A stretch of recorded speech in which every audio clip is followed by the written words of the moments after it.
LLM నుంచి మనకి ఒక స్పెసిఫిక్ ఫార్మాట్‌లో రెస్పాన్స్ కావాలి అనుకోండి. అది మనం ఇన్‌స్ట్రక్షన్స్‌లోనే అంటే మన ప్రాంప్ట్‌లోనే అవన్నీ రాయాలనమాట. అంటే మనం ఏ ఫార్మాట్‌లో రాయాలి అన్నదానికి ఉదాహరణకి రిటర్న్ ఎ టేబుల్ ఒక టేబుల్ రూపంలో ఇవ్వు.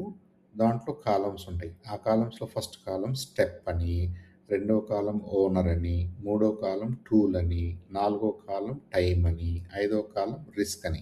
ఇలా 5 కాలమ్స్ ఉన్న టేబుల్ లాగా ఇవ్వు నాకు. అంటే ఆన్సర్ డిపెండింగ్ ఆన్ ద మనం ఇచ్చినటువంటి ప్రాంప్ట్‌ని బట్టి. ఆహ్, అప్పుడేం చేస్తది ఒక టేబుల్ ఏసేస్తది. ఒక టేబుల్ ఏసేసి ఫస్ట్ కాలమ్‌లో స్టెప్ అంటది. ఓనరు, టూల్, టైమ్, రిస్క్ అలా ఆర్గనైజ్ చేస్తది. అంటే ర్ దీన్ని బేస్ చేసుకొని మనం ఏం చేయొచ్చు తర్వాత, ఒక్కొక్క దాని గురించి, ఒక్కొక్క రోలో ఉన్న ఐటెమ్‌ల గురించి మనం ఒక స్టాండర్డ్ ఆపరేటింగ్ ప్రొసీజర్ రాసుకోవచ్చు. ఏంటి దాని పర్పస్ ఏంటి? స్కోప్ ఏంటి? ప్రీ కండిషన్స్ ఏంటి? ప్రొసీజర్ ఏంటి? ఎక్సెప్షన్స్ ఏంటి? క్యూఏ చెక్ లిస్ట్ ఎలా ఉండాలి?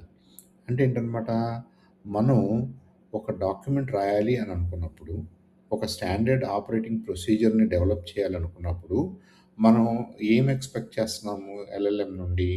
ఒక 2, 3 థింగ్స్ ఎక్స్‌పెక్ట్ చేస్తున్నాం. ఒకటి ఫస్ట్ ఆఫ్ ఆల్ మనకి కావాల్సిన డేటా అంతా ఒక టేబుల్‌లోకి రావాలని, ఈ టేబుల్‌లో ఉన్నదాన్ని ఒక్కొక్క రోని తీసుకొని మనం స్టాండర్డ్ ఆపరేటింగ్ ప్రొసీజర్ రాయమని, దాంట్లో ఇంక్లూడింగ్ ఈ చెక్ లిస్ట్ కూడా రాయమని, ఇదంతా కూడా మనం చెప్పామనుకోండి చక్కగా మనకి ఈ స్లైడ్‌లో ఉన్నట్టుగా ఈ ఈ ఈ గ్రాఫిక్‌లో ఉన్నట్టుగా టేబులు వస్తది. లేదు నాకు టేబుల్ నేను చూడవసరం లేదు. అది ఇంటర్నల్ టు యూ. నాకు ఫైనల్‌గా ఒక్కొక్క ఐటెమ్‌కి స్టాండర్డ్ ఆపరేటింగ్ ప్రొసీజర్ రాయి అన్నామనుకోండి. అలాగే మీకు స్టాండర్డ్ ఆపరేటింగ్ ప్రొసీజర్‌ని ఒక 1 షీట్‌లోనో, 2 షీట్స్‌లోనో depending on the issue at hand మీరు దేని గురించి రాయమంటున్నారో దాని గురించి అంత డీటెయిల్‌గా ఏ డీటెయిల్‌లో రాయమంటున్నారో అంత డీటెయిల్‌లో రెస్పాండ్ అవ్వడానికి అవకాశం ఉంటదనమాట.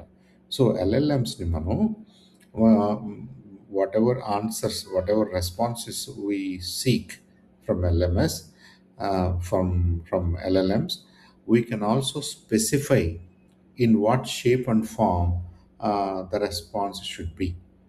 అది టేబుల్స్ అవ్వచ్చు, చెక్ లిస్ట్ అవ్వచ్చు, ఇంకోటి అవ్వచ్చు, లేదా ఒక రన్నింగ్ డాక్యుమెంట్ అవ్వచ్చు, లేదా ఒక ఇమేజ్ అవ్వచ్చు, ఒక స్కెచ్ అవ్వచ్చు, ఒక కార్టూన్ స్టైల్ బొమ్మలు అవ్వచ్చు, లేదనుకుంటే ఒక ఇమేజ్ అవ్వచ్చు. మీరు ఏమి కావాలనుకుంటున్నారో మీ క్వెరీకి సంబంధించిన ఫైనల్ రిజల్ట్‌కి ఒక ఫార్మాట్‌ని, ఆ ఫార్మాట్‌కి సంబంధించిన బౌండరీస్‌ని, ఆ ఫార్మాట్‌కి సంబంధించినటువంటి ఆహ్, క్వాలిటీ రిలేటెడ్ చెక్స్‌ని కూడా మీరు పార్ట్ ఆఫ్ ద ప్రాంప్ట్‌గా రాయొచ్చనమాట. That's the beauty of the flexibility we have. మనం న్యాచురల్ లాంగ్వేజ్‌ని వాడి, ఏదో ఒక భాష మనం మాట్లాడుకునే భాషను వాడి మనకి ఏమేమి కావాలో ఆ ఇన్‌స్ట్రక్షన్స్ రూపంలో రాస్తే, ఆ ప్రాంప్ట్ రూపంలో రాస్తే, ఆ ప్రాంప్ట్‌ని తీసుకొని ఇంతకుముందు మనం అనుకున్నట్టుగా ఇవన్నీ కూడా చేసుకోవచ్చు మనం. ఏది రోల్ ప్లే చేయొచ్చు, కాంటెక్స్ట్ క్లియర్‌గానే చెప్తాము. తర్వాత మన ప్రాబ్లమ్ ఏంటో మనం చెప్తాము. ఆ వచ్చిన ఆన్సర్‌కి మనం మనం మనం ఇచ్చినటువంటి ఇన్ఫర్మేషన్‌లో అజంప్షన్స్ ఏమైనా ఉంటే చెప్తాము. ఆ అజంప్షన్స్ దానికేమైనా ఇబ్బంది అనిపిస్తే మళ్ళీ మనల్ని క్వెషన్స్ అడగడానికి అవకాశం ఇస్తాము. మన ప్రాంప్ట్ క్లియర్‌గా లేకపోతే నన్నే మళ్ళీ తిరిగి నువ్వు క్లారిటీ కోసం అడగమని చెప్తున్నాము.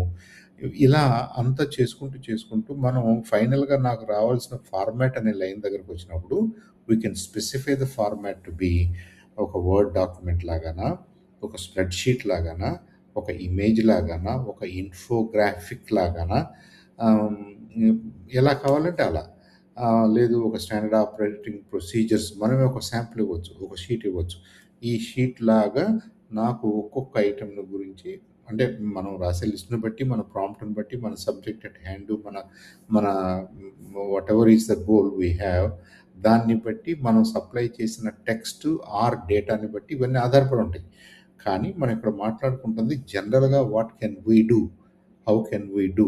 What is the right way to do it? అనే విషయాలు మాట్లాడుకుంటున్నాం కాబట్టి, యాక్చువల్ సబ్జెక్టు, కంటెంట్, డేటాని గురించి మనం ఇక్కడ చర్చించుకోవట్లేదు. So, no matter what your data is, no matter what your question is, ఆ క్వెషన్‌ని ఎలా ఫ్రేమ్ చేసుకుంటే ప్రాపర్ రెస్పాన్స్ మనకి ఎల్ఎల్ఎమ్స్ నుంచి వస్తదో, మోడల్స్ నుంచి వస్తదో, అంతవరకి the purpose of this discussion అనమాట.